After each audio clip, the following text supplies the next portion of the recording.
en su carro. Para poder recibirlo del seguro, ella tuvo que escribir un reporte de lo que había pasado. Y lo siguiente es lo que ella escribió. Estaba retrocediendo con mi carro y no me di cuenta que había salido del asfalto y estaba sobre el césped del jardín.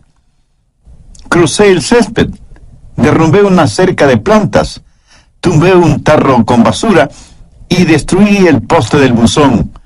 Me salí de la acera y fui a chocar contra un automóvil de mi vecino y entonces me di cuenta que había perdido el control de mi vehículo. Muchas personas están fuera de control y ni siquiera lo saben. Y el estar fuera de control es lo que la Biblia llama las obras de la carne, porque o las obras del Espíritu o las obras de la carne controlarán nuestra vida. Por favor, busque Gálatas 5:19 y manifiestas son las obras de la carne.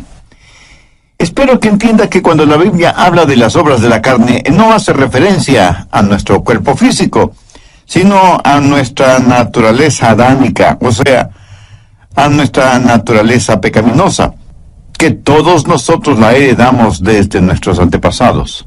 ¿Cuáles son las obras de la carne? Desde el verso 19 tenemos una larga lista de las obras de la carne, comenzando con adulterio. Y adulterio significa unión sexual con otra persona que no es su cónyuge. Y cuando usted vive en adulterio, vive bajo el control de la carne, o sea, vive una vida descontrolada. Segundo, fornicación. Y la fornicación es sencillamente cualquier actividad sexual antes del matrimonio. La Biblia enseña sin dudas, sin titubeos, sin apologías y sin equivocación. Enseña la castidad prematrimonial y la fidelidad matrimonial. Cualquier persona que vive una vida de fornicación, vive una vida descontrolada. Tercero, inmundicia. Aquí específicamente se refiere a pensamientos sucios, impuros, depravados. Una persona que lee o se deleita mirando pornografía o películas explícitamente sexuales o cosas por el estilo, es una persona que vive en la inmundicia de las obras de la carne, o sea que vive una vida descontrolada. Cuarto, lascivia. Aunque esa es una palabra que no se la usa frecuentemente, literalmente significa falta de control o lo que podríamos llamar sensualidad. El vivir para los sentidos. Y esto no es necesariamente sexual. Puede ser la borrachera, la glotonería, o sea, un desordenado deseo por la comodidad, la ociosidad, el complacer a sus 5 sentidos, dejar que ellos controlen su forma de vivir. Eso también es una vida descontrolada. Quinto, idolatría. Y usted me dirá, pastor, nosotros somos gente moderna, civilizada. Nosotros no somos idólatras. Permítame hacer una pregunta. ¿Qué es un ídolo? Ídolo es cualquier persona o cosa que para usted es más importante que Dios. Cualquier cosa a la que ame más, tema más y sirva más que a Dios, eso es un ídolo. Y puede ser su familia, sus negocios, sus distracciones, sus pasatiempos. Nosotros, gente moderna y civilizada, tenemos cualquier cantidad de ídolos. Si usted está viviendo una vida de idolatría, si hay algo a lo que usted ame más, tema más y sirva más que a Dios, está viviendo una vida controlada por la carne, y eso también es una vida descontrolada. Sexto, hechicerías. La palabra hechicería procede de la palabra griega fármacos, y en realidad tiene que ver con el uso de drogas. En la actualidad se han inventado la frase drogas recreacionales, o sea, un cielo instantáneo. Lo trágico es que ese cielo instantáneo termina en un infierno eterno. Hechicerías, brujerías, sortilegios, drogas, ciencias ocultas, chamanes, limpias, y todas esas cosas están entrelazadas fuertemente entre sí. El pastor David Wilkerson solía decir: no he conocido a ningún hombre seguidor y adorador de Satanás que no haya comenzado primero abriendo su mente a experiencias místicas por medio del uso de drogas. Las obras de la carne siempre guían a una vida desordenada. Sexto, enemistades. ¿Está usted guardando algún rencor o resentimiento? ¿Está llevando algún odio en su corazón? Si usted tiene alguna amargura, algún rencor contra alguien, su vida está siendo controlada por su carne y por lo tanto está fuera de control. Séptimo, pleitos. Ahora esto conlleva la idea de división, de contienda. Parece que a algunas personas les encanta el comenzar algún argumento. No se llevan bien con nadie. Son como un puercoespín. Aunque tienen buenos puntos, es casi imposible acercarse a ellos. Octavo, celos. La raíz de los celos, mi amigo, es el egoísmo. El egoísmo llevado hasta el extremo puede producir increíbles tragedias.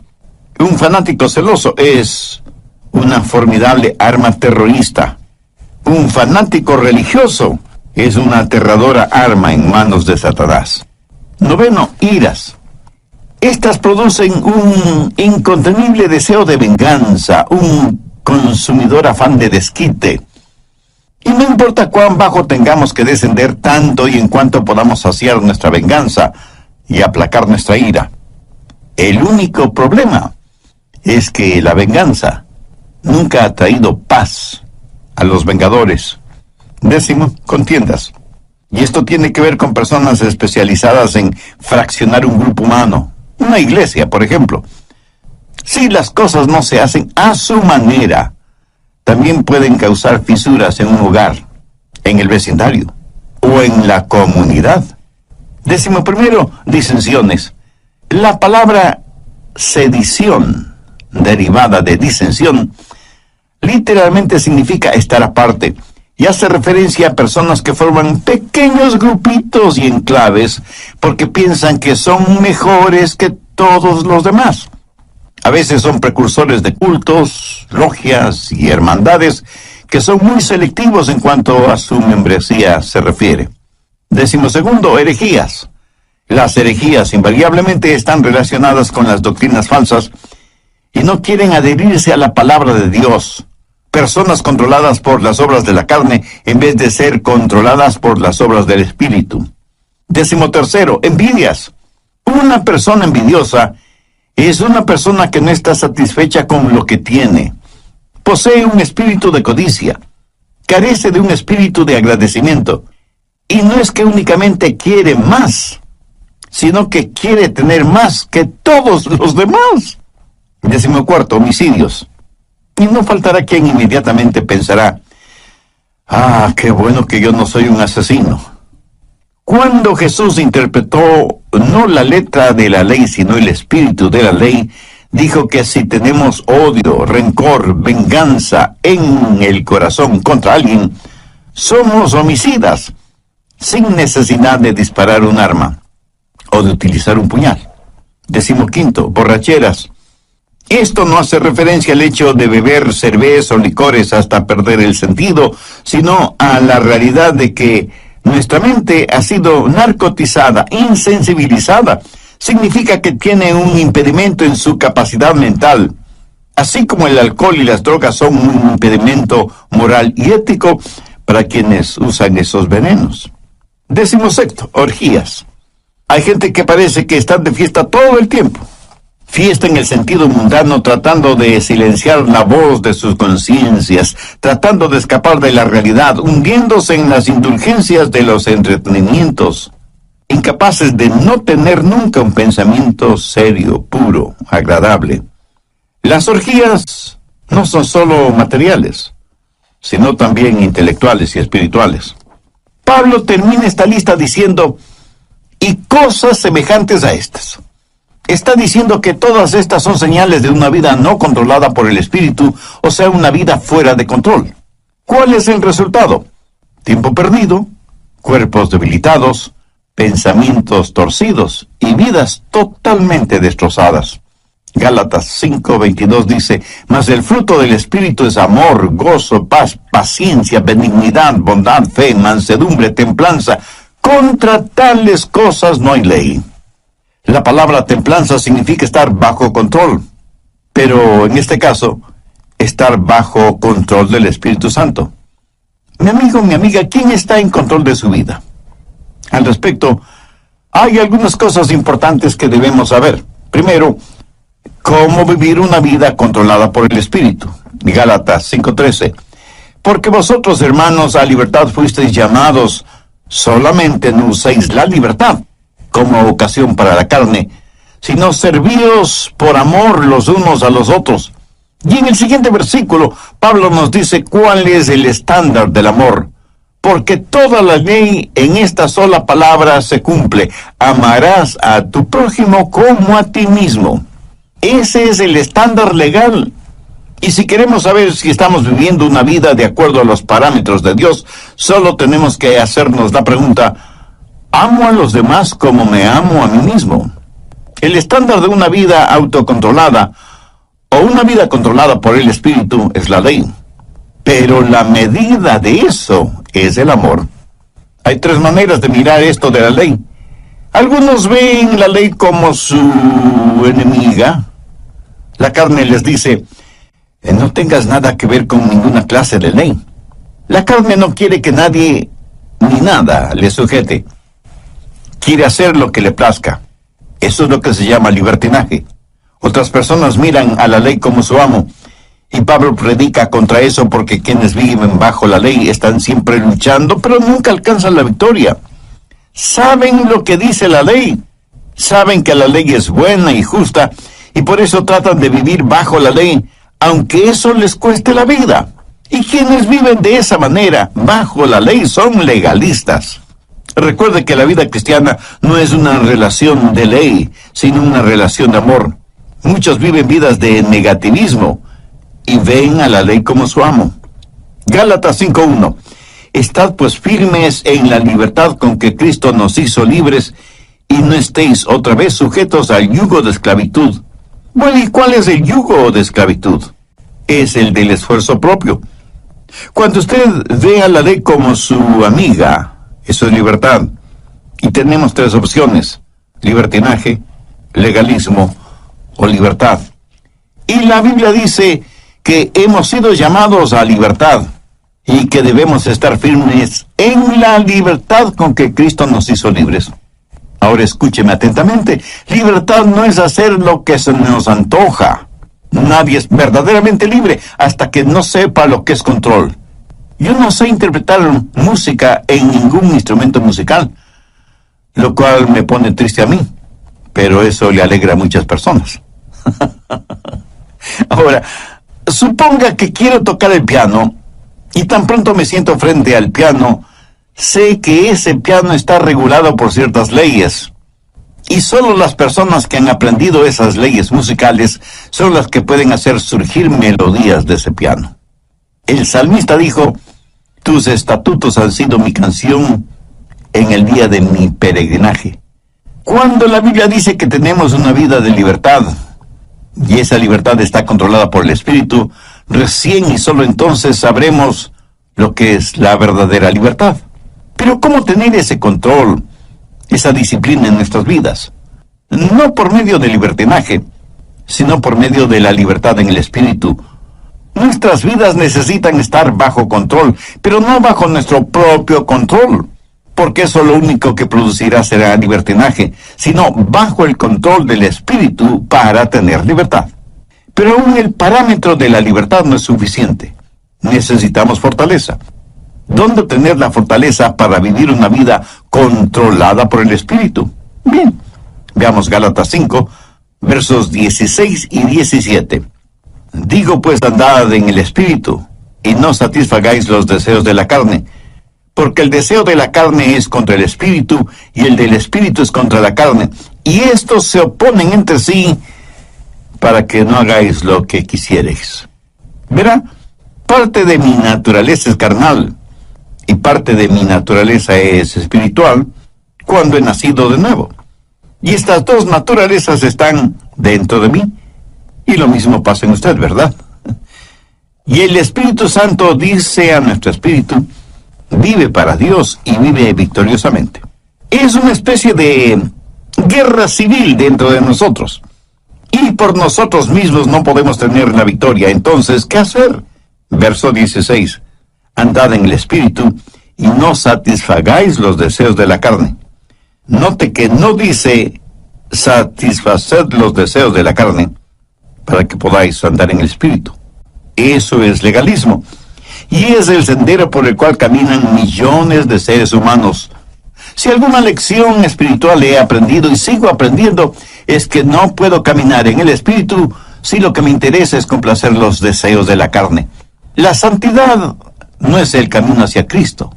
Cristo es el camino hacia la santidad. ¿Dónde conseguir esa clase de fortaleza? Gálatas 5:18. Pero si sois guiados por el Espíritu, no estáis bajo la ley. El ser guiados por el Espíritu significa que yo voluntariamente busco la guía del Espíritu porque quiero caminar voluntariamente en el Espíritu. El estándar de la ley de Dios se manifiesta en el amor, y la fortaleza para esto es si caminamos en el Espíritu. Por lo tanto, la vida controlada por el Espíritu es el caminar en el Espíritu.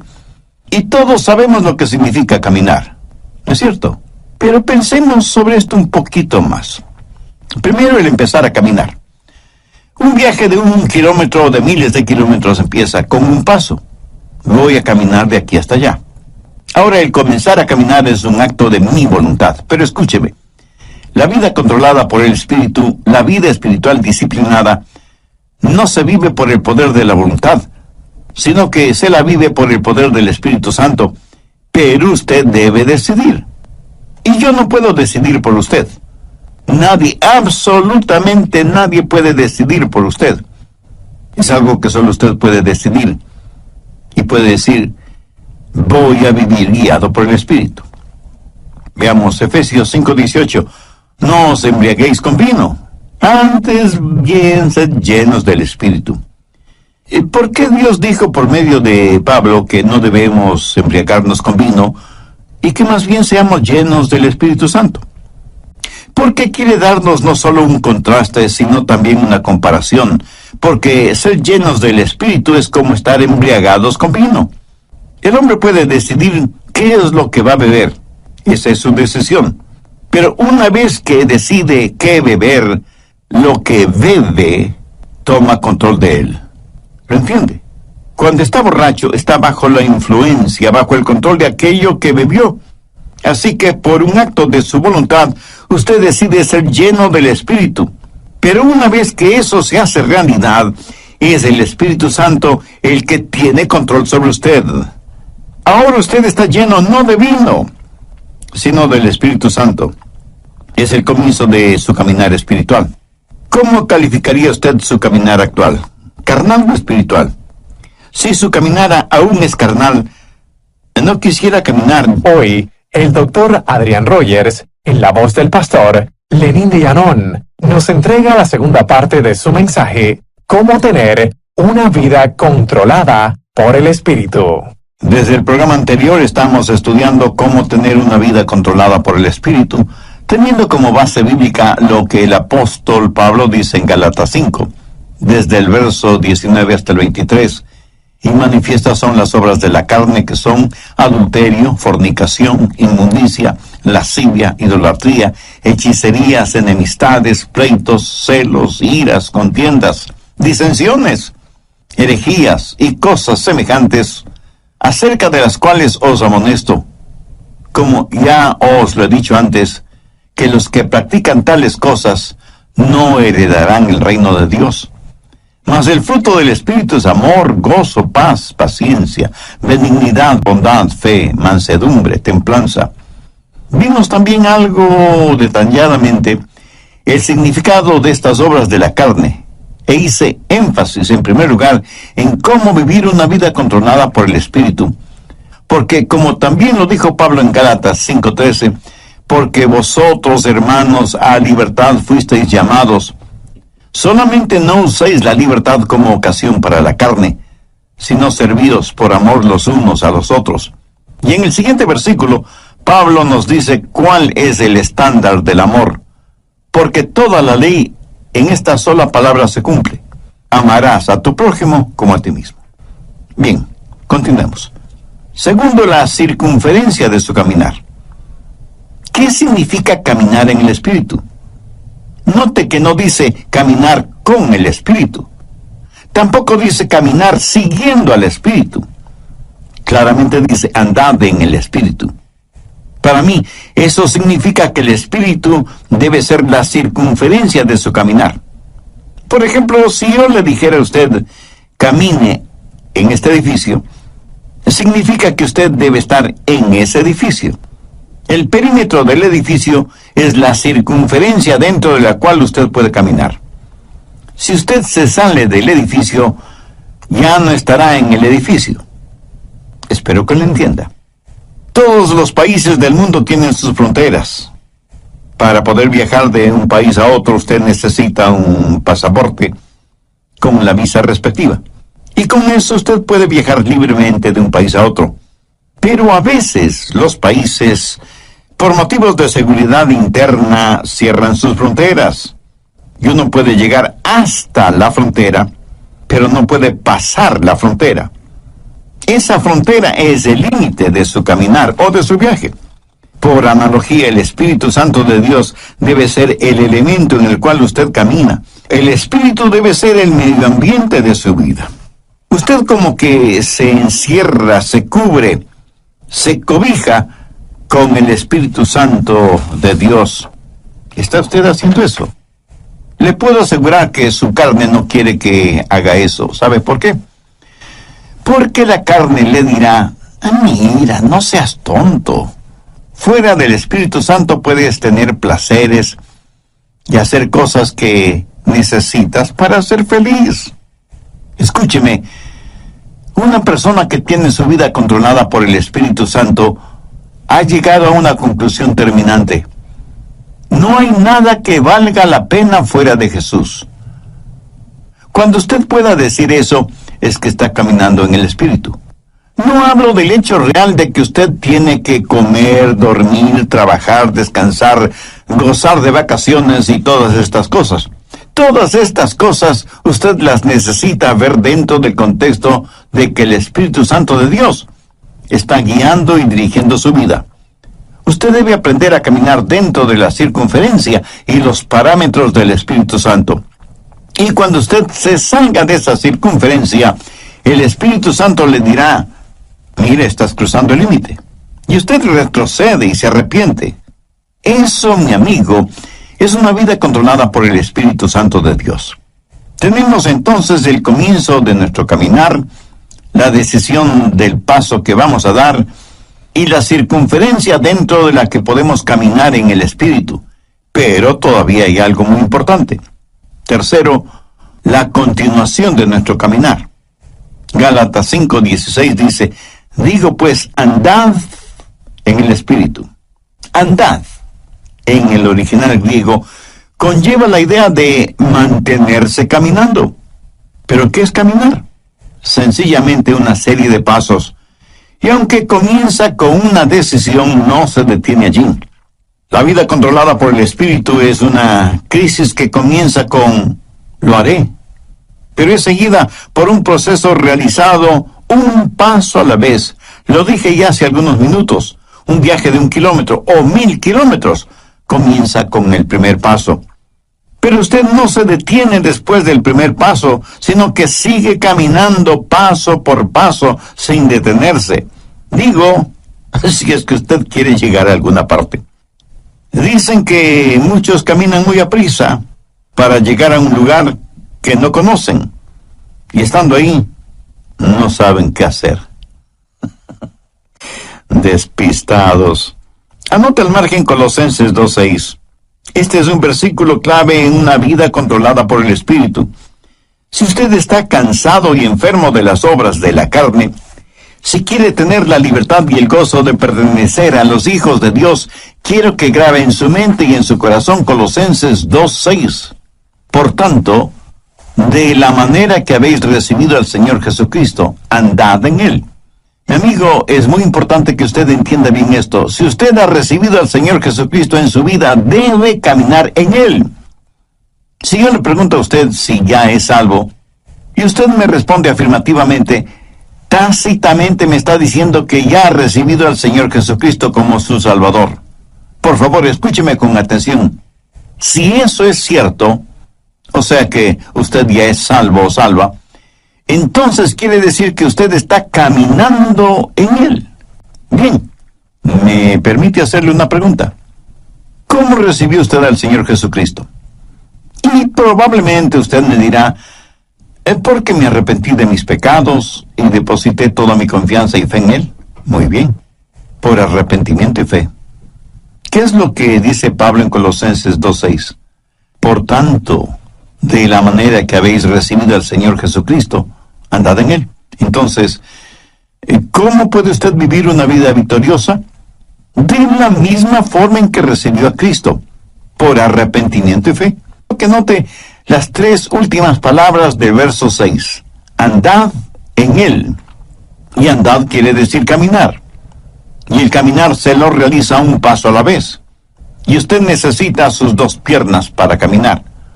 No sé si se habrá dado cuenta, pero cuando caminamos estamos desbalanceados por fracciones de segundo cuando levantamos una pierna antes del siguiente paso. Le puedo asegurar que si usted está caminando y se queda con una pierna levantada por breves segundos, a menos que usted tenga un excelente sentido del equilibrio, terminará cayéndose. Así que ya puede ver la importancia de sus dos piernas al caminar. Ahora, ¿cuáles son las dos piernas de la vida cristiana? Arrepentimiento y fe.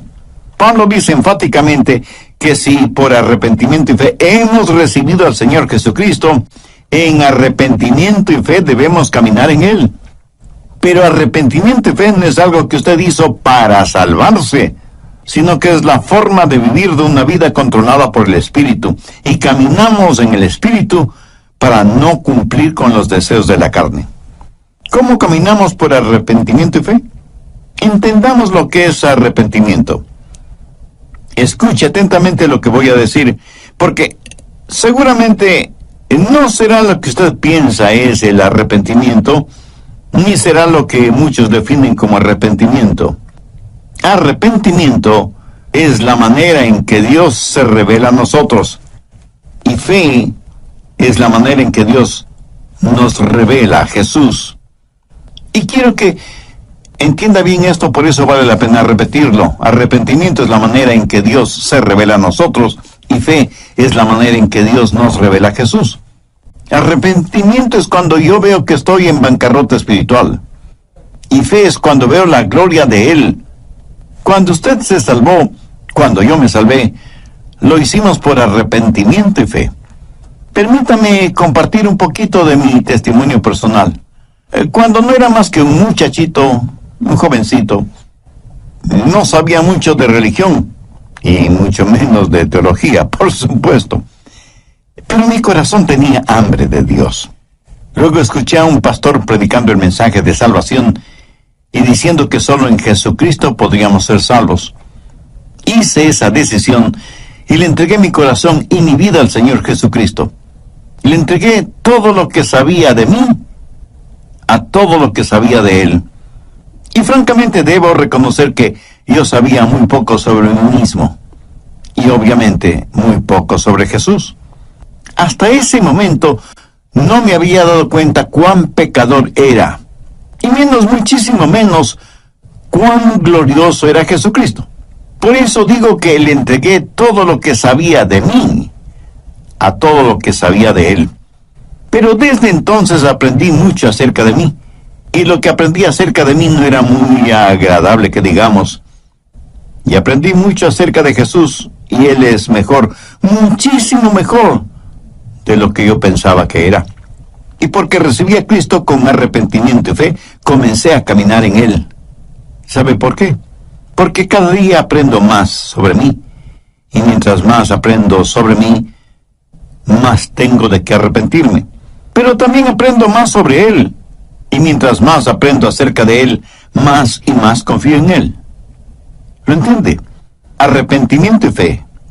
A lo mejor a veces usted piensa, creo que realmente no soy salvo, porque si fuera salvo, ¿por qué tengo esta gran convicción de mi pecado? Mi amigo, usted tiene esa gran convicción de su pecado precisamente porque es salvo y está aprendiendo.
Más sobre usted y más acerca de Jesús. Esa convicción no es una señal de que no es salvo, sino más bien una señal de que usted finalmente está entendiendo el significado de una vida controlada por el Espíritu. Lo que estoy diciendo sencillamente es que hay un comienzo en nuestro caminar espiritual, así como tuvimos un comienzo en nuestro caminar físico, biológico. Debemos voluntariamente aceptar la guía del Espíritu. No vivimos por el poder de nuestra voluntad, pero entramos y aceptamos la vida cristiana por una decisión volutiva de nuestra parte. Sabemos que hay parámetros, límites circunferenciales para nuestro caminar en el Espíritu y que nuestro caminar no se detiene, sino que continúa paso a paso. Por tanto, de la manera que habéis recibido al Señor Jesucristo, andad en Él. Arrepentimiento y fe. Dar todo lo que sé de mí a todo lo que sé de Él. Y de pronto, súbitamente, usted descubre que usted no está en control, que Dios está en control de su vida por medio de su Santo Espíritu, y que su vieja naturaleza pecaminosa, carnal, ya no tiene nada que hacer en usted, porque ahora usted está caminando, creciendo en el Señor Jesucristo, guiado por el Espíritu Santo. Por lo tanto, la vida controlada por el Espíritu es un caminar. Algunas personas me dicen, el pastor, desde hace tantos y tantos años estoy firme en Jesús. Y yo con todo respeto y con todo amor simplemente les pregunto, hermana o hermano, ¿cuándo va a empezar a caminar? Está bien el estar firmes en la fe. Pero para muchos parece que firmeza significa inmovilidad, en vez de significar un caminar firme. Resumiendo, permítame decir que el estándar de la ley de Dios es el amor, y la fortaleza de nuestro caminar en el Espíritu con arrepentimiento y fe, lo cual producirá en nosotros una verdadera satisfacción espiritual. Veamos una vez más Gálatas 5, 22 y 23. Mas el fruto del Espíritu es amor, gozo, paz, paciencia, benignidad, bondad, fe, mansedumbre, templanza. Escúcheme, el diablo utilizará a sus familiares y amigos no cristianos para que le digan, tú no quieres vivir esa clase de vida, es tan aburrida. Mi amigo, esa es la única clase de vida que vale la pena vivirla. Es la única vida que produce genuina y eterna satisfacción. El apóstol la identifica como fruto, y un buen fruto es por lo general delicioso, hermoso, oloroso y satisface. Una fruta es para ser consumida, para aplacar el hambre. ¿Tiene usted hambre por el Señor, por las cosas de Dios? Si no es por medio del Señor Jesucristo, esa hambre nunca podrá ser satisfecha. Una vida controlada por el Espíritu es una vida llena del fruto del Espíritu, o sea, es una vida llena de amor, gozo, paz, paciencia, benignidad, bondad, fe, mansedumbre y templanza. La carne y el Espíritu están luchando en usted ahora mismo. El resultado depende de usted.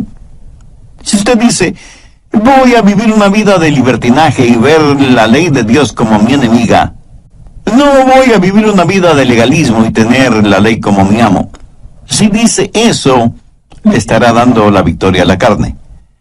Pero si dice, voy a tener a la ley como mi amiga, voy a vivir una vida de verdadera libertad, voy a buscar la fortaleza del Espíritu Santo y buscar voluntariamente la guía del Espíritu Santo y dejar que Él marque los parámetros normativos de mi vida y que me ayude a encontrar todo en Jesucristo, voy a caminar un paso a la vez en arrepentimiento y fe. Si usted dice eso,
Dios le dará libertad.